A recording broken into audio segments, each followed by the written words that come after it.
Are you good or are you evil? It's just kind of a simple question, right? About 2 years ago, I asked that question. I asked you, how twisted are you? How evil are you? But there was a problem with that question. I was too nuanced. I gave too much wiggle room. For every vote, I let people choose between being the hero, the villain, or the morally gray that your partner is reading about beneath the covers. We're gonna revisit that video again today because some of the comments were just a little bit too juicy not to just go over again, but we're also gonna add a little bit of spice to it because I wanted to remove the gray. I wanted to remove that little cover that you all had of like just hiding away from the very binary question of are you good or are you an evil little shit? So that's what we're gonna do at the end of this video, and I ran polls not just here on the sweet, kind, wonderful little RPG channel that you've come to know and love, but also on that hive of scum and villainy on my MMORPG channel, where you might find that the results might be a little bit surprising. And we'll get to that at the end of the video, but for now, let's jump into the video from 2 years ago. Just how sick and twisted is the moral compass of the general RPG player, or perhaps more specifically, one who really likes Baldur's Gate 3. I'm not sure this is a good idea. Do we save the orphans, or do we kick the squirrels? Or perhaps a little bit of both. This video spawned from an incredible response I got to one of my community posts. A simple question: how do you play an RPG on your first playthrough? Well, over 4,000 people responded to that query alone, and I couldn't really stop there, right? So I had to ask some follow-up questions. I wanted to see how pure and pristine you all were, or how downright villainous or just straight up degenerate you might be. In total, there were more than 12,000 votes cast across these 30 questions that I asked. Not only that, there were almost 200 comments. So thank you so much everyone who participated, because without you, this video wouldn't exist. The results of the first question actually weren't that unexpected. And even though many of us who play RPGs like this may be a little bit degenerate, that doesn't mean that at our core, we're not empathetic and kind and heroic, at least according to these results. Of the 4,400 votes on the question of your first playthrough, 64% of you chose the path of the hero. Now, of course, people's version of a hero may vary. I'm not going to try and play devil's advocate with thousands of perspectives, so I'll just tell you mine. The hero is the character who seeks to do the least harm and bring the most good, perhaps sacrificing some personal gains along the way. The second most voted, of course, was the morally gray. And no, it is not just the protagonist of your favorite book that one book talker told you about.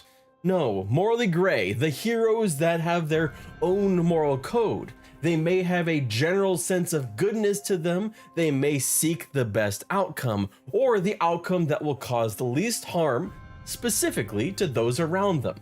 But if a few people get fucked over in the process, well, they're the character that may try to do what's right, but could fail due to bad tendencies. Perhaps taking a deal they shouldn't, siding with the wrong person, taking a bribe or two. You know, kind of probably the person that's most like you or I. I think Arilia had put it really well in this comment. Mostly, I played the early game as a chaos goblin, but also decided after a bit to center my character around free will. My allies did as they desired with only minor input from me. Did some things that were morally questionable, but ultimately was heroic. But some of you are just truly wicked, aren't you? Before the credits roll for the first time, you want to see just how villainous and cruel and deadly you can be. 3% of you, in fact, 3% that I would never ever want to meet in a dark alley, or a light alley, any street. This is scary. This is the very first playthrough and you're already punting squirrels. It would be ever so twee if it were climbing a tree.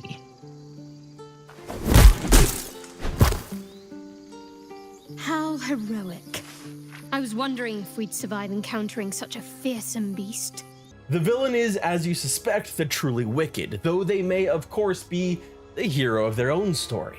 After all, isn't good and evil just a matter of perspective, and the best place to be is with enough power to decide where that perspective falls. But there was also a fourth option, one that I wanted to provide a little bit of opportunity for you to have a little bit more say, an option of like something else. And some of the comments that came for that were fantastic. Even if at first I was a bit miffed as to what the something else could be, well, Kenneth had us covered in explaining exactly what that something else could be. My first one will be classified as more of a tourist that has fighting skills and has to keep using them because he is stupidly bumping into things he shouldn't. I want like like that's the kind of like RPG that I want to watch a movie or a TV show or read a book about. That yes, fantastic, Kenneth. And then there's this one, which I'm not sure is morally gray hero or just more like something along the lines of Robin Hood, but not going all the way with all the steps. You know, like stealing from the rich.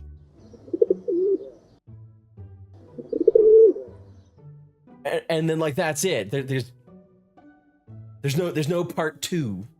Kleptomaniac hero. I'm going to help out everyone I can, and I may even do it for free, but I'm going to steal, loot absolutely anything I possibly can.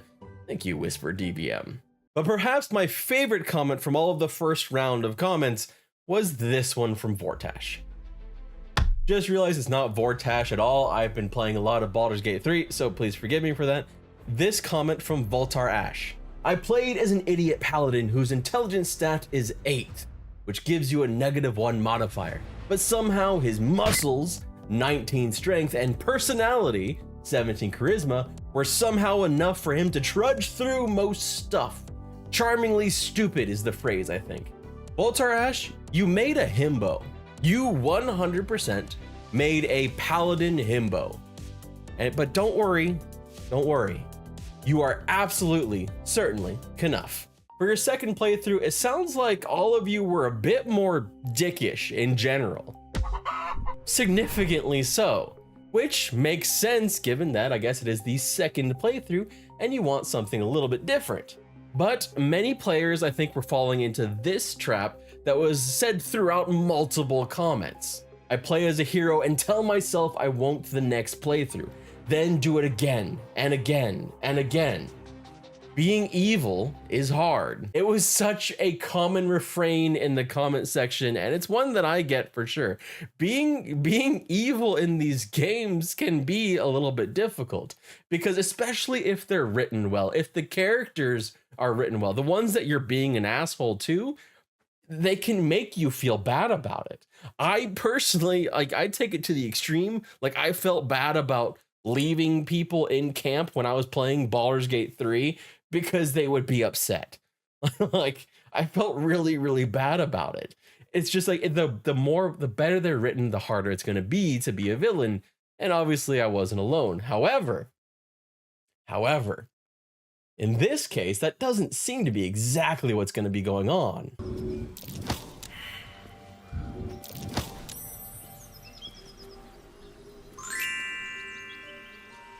Because the majority of you said, fuck that, we're gonna be villains anyway.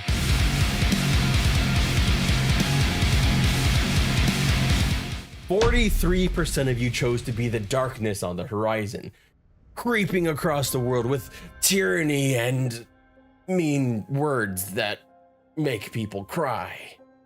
A lot."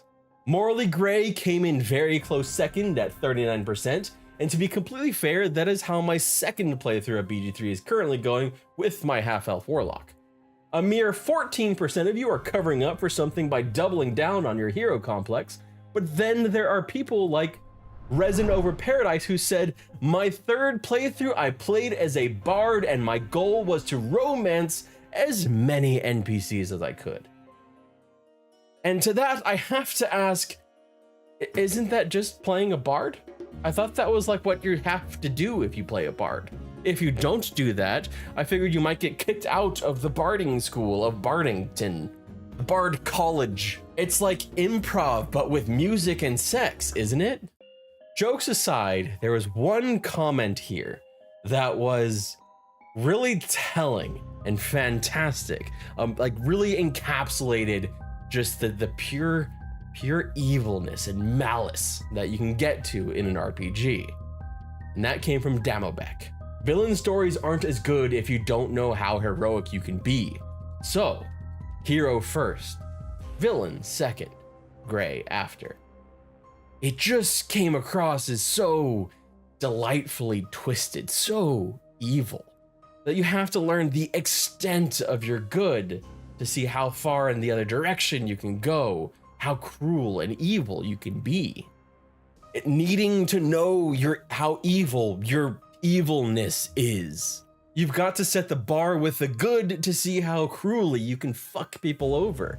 After all, what good is siding with the god of murder if you don't know the backstories of all the poor people that you'll murder to get there?